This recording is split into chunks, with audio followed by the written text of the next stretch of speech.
नमस्कार दोस्तों, मैं हूं राज के वर्मा। दोस्तों, लगातार सोने और चांदी को लेकर अलग अलग तरह की किस्से, बातें, चर्चाएं हो रही है और ऊपर से सोने और चांदी ने हालात ये पैदा किए हुए हैं कि कभी ऊपर चढ़ती और कभी नीचे। और जैसे ही ऊपर और नीचे सोना चांदी होते हैं तो जाहिर सी बात है, निवेशकों और आप और हमारी सांसें भी थमने लगती है, वो भी ऊपर नीचे होने लगती है।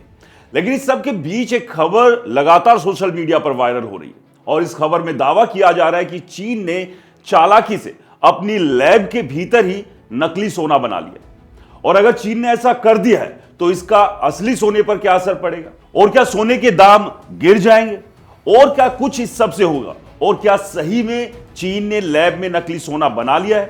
आज इसी खबर का रियलिटी चेक करेंगे, आपको बताएंगे कि आखिरकार इस सब के पीछे सच्चाई क्या है जो सोशल मीडिया पर वायरल हो रही है, जिसमें दावा किया जा रहा है कि चीन ने लैब में नकली सोना बना लिया है। तो क्या लैब के अंदर नकली सोना बनाना संभव है, और अगर उसे बनाया जाएगा तो उसकी कॉस्ट क्या आएगी, और अगर वो बन जाता है तो असली सोने पर उसका क्या असर पड़ेगा। क्योंकि एक तरफ जहां सेंट्रल बैंक्स लगातार सोने की खरीदारी कर रहे हैं, उसके बीच ये जो खबर है ये अपने आप में चौंकाने वाली है। तो आज हम इसी का रियलिटी चेक करेंगे, जानेंगे कि इस खबर में कितनी सच्चाई है या फिर ये फेक न्यूज तो नहीं है। तो सबसे पहले बात करते हैं कि अगर ऐसा हुआ तो क्या होगा। सोना सस्ता हो जाएगा, पहला, क्योंकि अगर आपके पास विकल्प है नकली से, आपने सिंथेटिक सोना अगर आपने बना लिया तो फिर जो डिमांड और सप्लाई का गैप है वो बहुत बहुत ज्यादा हो जाएगा। सप्लाई बढ़ जाएगी, डिमांड तो जाहिर सी है उतनी ही रहनी है।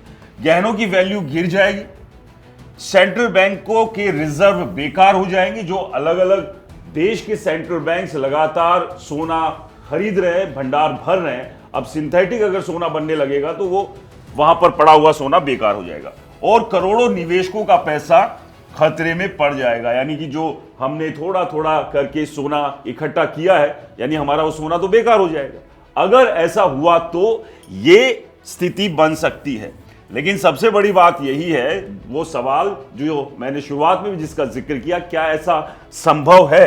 क्या चीन अपनी लैब में सब कर सकता है? क्योंकि चीन को लेकर तो हमेशा ये बातें रहती है, कही जाती है कि वो अपनी लैब के भीतर अलग अलग तरह की खुराफातें करता है। जैसे कोविड को लेकर भी हुई कि वो उसका वायरस जो है वो चीन की लैब से ही बाहर निकला था। यानी कि कुछ ना कुछ ऊट पटांग तो चीन बनाता है। तो ऐसा भी चीन कर सकता है, इस बात की संभावना से इनकार तो नहीं किया जा सकता। लेकिन अभी जो खबरें सोशल मीडिया पर तैर रही है उसकी सच्चाई को जानने की बात करने। लेकिन सबसे पहले बात करते हैं कि जो ग्लोबल गोल्ड सप्लाई है वो कितनी है।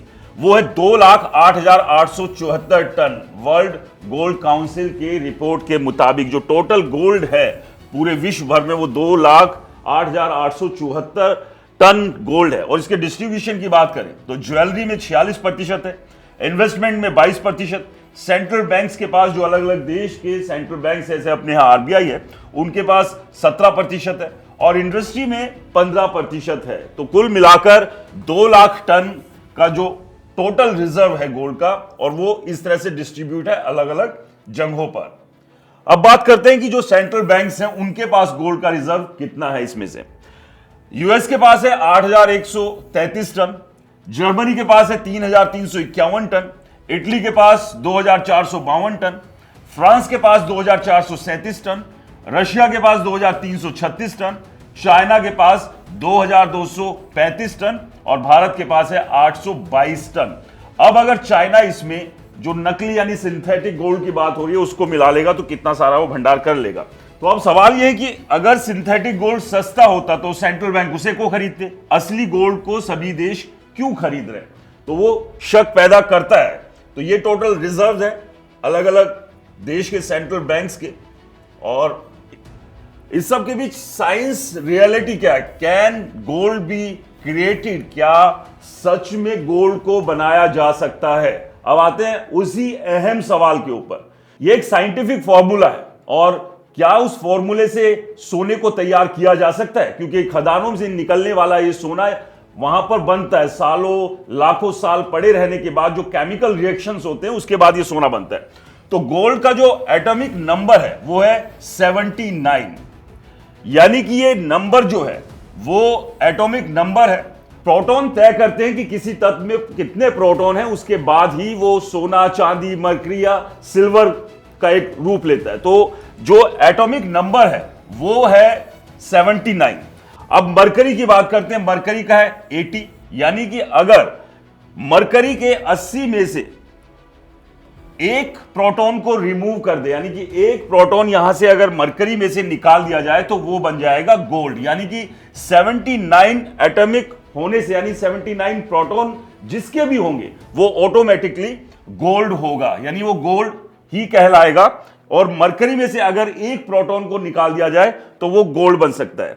अब सवाल यह है कि क्या लैब में सिंथेटिक गोल्ड बनाया जा सकता है? तो उसका जवाब है हां, न्यूक्लियर रिएक्टर के माध्यम से ये पॉसिबल है, लेकिन इसकी कॉस्ट बहुत ज्यादा हाई है। यानी कि जो नॉर्मल गोल्ड, असली सोना जितने में मिलता है उससे बहुत ज्यादा, लाखों में इसकी कॉस्ट हाई है। यानी 1 ग्राम सोना अगर लैब में तैयार कराएंगे तो उसकी कीमत आएगी 50 करोड़ से 500 करोड़ रुपए। यानी 1 ग्राम सोने की, जो अभी 1 ग्राम सोना करीब 15,000 या 16,000 रुपए का है, वही अगर आप लैब में इसे तैयार करते हैं तो उसकी कॉस्ट आती है 50 करोड़ से 500 करोड़। यानी कि सिंथेटिक गोल्ड लैब में बनाया जा सकता है, लेकिन चाइना उसको बना रहा है। ये जो खबर वायरल हो रही है ये पूरी तरह से गलत है।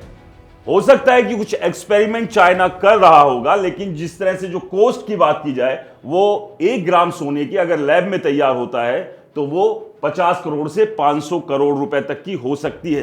तो इतना बड़ा बेवकूफ चाइना नहीं है। तो जो वायरल क्लेम है उसकी रियलिटी की बात करते हैं। पहला claim, China making gold in lab.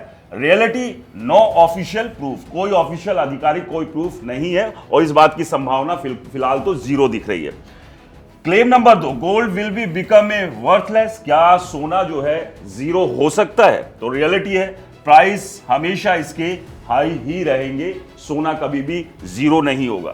Claim number 2, synthetic gold cheap. तो रियलिटी यह है कि मिलियंस टाइम्स एक्सपेंसिव है। यानी कि अगर आप लैब में सोना बनाते हैं तो वो मिलियंस टाइम ज्यादा महंगा होगा। तो इसलिए कोई भी देश लैब के भीतर तो सोना बनाने की कोशिश करेगा नहीं, क्योंकि उसकी कॉस्ट बहुत ज्यादा है। सिर्फ 1 ग्राम गोल्ड ही 50 से 500 करोड़ रुपए का लैब में तैयार होता है तो पड़ेगा। तो जो खबरें चल रही है कि चीन ने नकली सोना लैब में तैयार कर लिया है, फिलहाल इन खबरों का कोई आधार नहीं है। तो हमारे फैक्ट चेक में यह खबर पूरी तरह से गलत, भ्रामक साबित होती है, क्योंकि लगातार सोने और चांदी को लेकर अलग अलग तरह की खबरें हैं और हमारी कोशिश यही है कि इन सभी खबरों का डिटेल पोस्टमार्टम करके आपको सच्चाई, सही तस्वीर आपके सामने पेश करें। दोस्तों, इस पूरे मुद्दे पर आपकी क्या राय है वो भी जरूर बताइएगा। हमें कमेंट बॉक्स में कमेंट करके इस वीडियो को लाइक कीजिए, शेयर कीजिए और हमारे चैनल को सब्सक्राइब और फॉलो करना बिल्कुल मत भूलिए। और हाँ दोस्तों, ये वीडियो सिर्फ जानकारी के लिए, किसी भी तरह की निवेश की सलाह हम यहां पर नहीं दे रहे हैं, इसलिए कहीं भी निवेश करें सोच समझ कर निवेश करें। नमस्कार।